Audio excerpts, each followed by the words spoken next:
பாவக்காய் தொக்கு செய்ய போகிறோம்.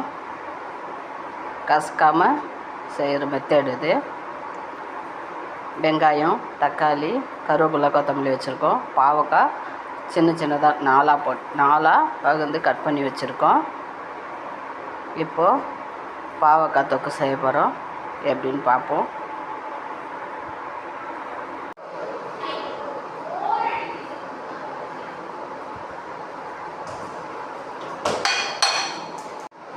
பாவக்காய் தொக்கு செய்கிறதுக்கு எண்ணெய் இப்போது காஞ்சிச்சு. இப்போது பெருஞ்சீரகம் போட போகிறோம். பெருஞ்சீரகம் போட்டாச்சு. பெருஞ்சீரகம் செவக்குது. அடுத்தது வெங்காயம் போட போகிறோம்.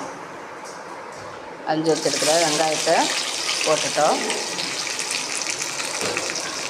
வெங்காயம் நல்லா செவக்கட்டும்.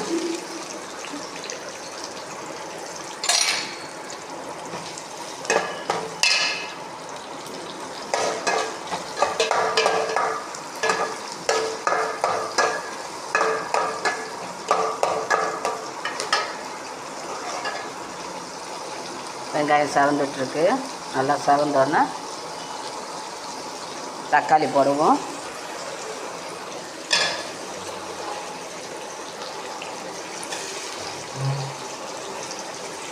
ஒரு வெங்காயம், பெரிய வெங்காயம் இருந்தால் 1, சின்ன வெங்காயம் இருந்தால் 2 போட்டுக்கலாம். சாதத்துக்கும் போட்டு சாப்பிட்லாம். சாம்பார், ரசத்துக்கு கூட சாப்பிட்லாம். கசக்காது. நான் அந்த மாதிரி மெத்தடில் இப்போ உங்களுக்கு செஞ்சு காமிக்க போகிறேன். வெங்காயம் நல்லா வதங்கட்டும். இப்போது எண்ணெய் வதங்கும் போதே எண்ணெய் மட்டும் கொஞ்சம் ஜாஸ்தி ஊற்றிக்கணும். எல்லாமே எண்ணெயில் வதங்கணும்.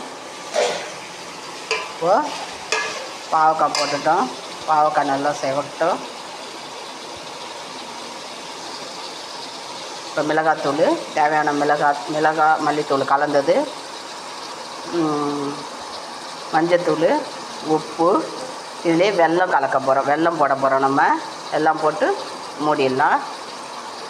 எண்ணெயில் வதங்கிடுச்சு. இப்போது மஞ்சத்தூள், உப்பு போட்டுட்டோம்.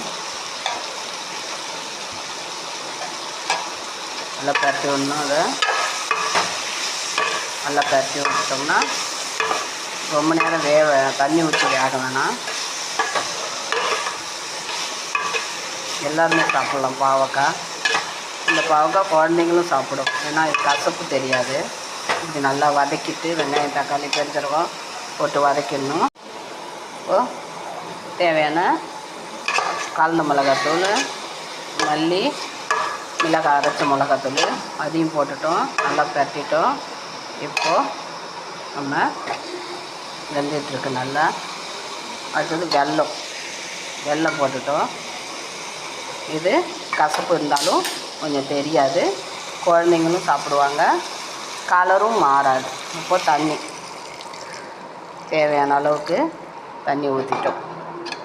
இதுதான் பாவக்காய் வதக்கல்னு சொல்லுவாங்க, தொக்குன்னு சொல்லலாம். நல்லா வெந்துட்ட பிறகு இறக்கிட்டு நம்ம தயிர் சாதத்தை கூட இதை சாப்பிட்லாம். அந்த அளவுக்கு கசப்பு தெரியாது. இதேமாதிரி செஞ்சு பாருங்கள். லைக் பண்ணுங்கள், சப்ஸ்கிரைப் பண்ணுங்கள், ஷேர் பண்ணுங்கள், வீடியோ பாருங்கள். இதேமாரி செஞ்சு பாருங்கள். வெந்துட்ட பிறகு திரும்ப நான் வீடியோ போடுறேன். வெந்துட்டுருக்கு. நல்லா வந்துட்டுருக்கு. வாசனையும் நல்லா இருக்குது. கருவேப்பிலை, கொத்தமல்லி எல்லாமே போட்டிருக்கோம் நம்ம. இப்போது கார்ன்ஃப்ளவர் மாவு ஒரே 1 ஸ்பூன் மட்டும் போட்டோம். இது நல்லா தொக்காகவும் இருக்கும், நல்லாவும் இருக்கும்.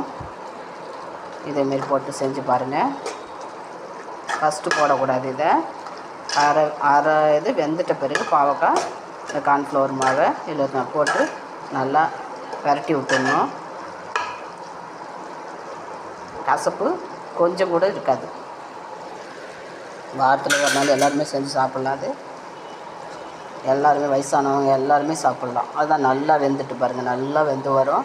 இன்னும் நல்லா தொக்கானோன்னு நம்ம இறக்கிடலாம்.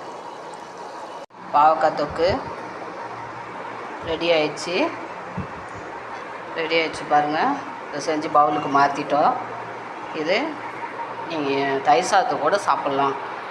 ரசம், சாம்பார் உங்களுக்கு எப்படி விருப்பமோ அந்த மாதிரியில் பிசைஞ்சு சாதத்தில் சூடாக போட்டு நெய்யை ஊற்றி பிசைஞ்சு சாப்பிட்லாம்.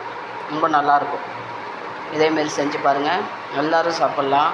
வயசானவங்க, சுகர் பேஷண்ட்டு எல்லாருமே, நார்மலாக இருக்கிறவங்க, குழந்தைங்களுக்கும் கொடுக்கலாம். இதுமாரி செஞ்சு பாருங்கள்.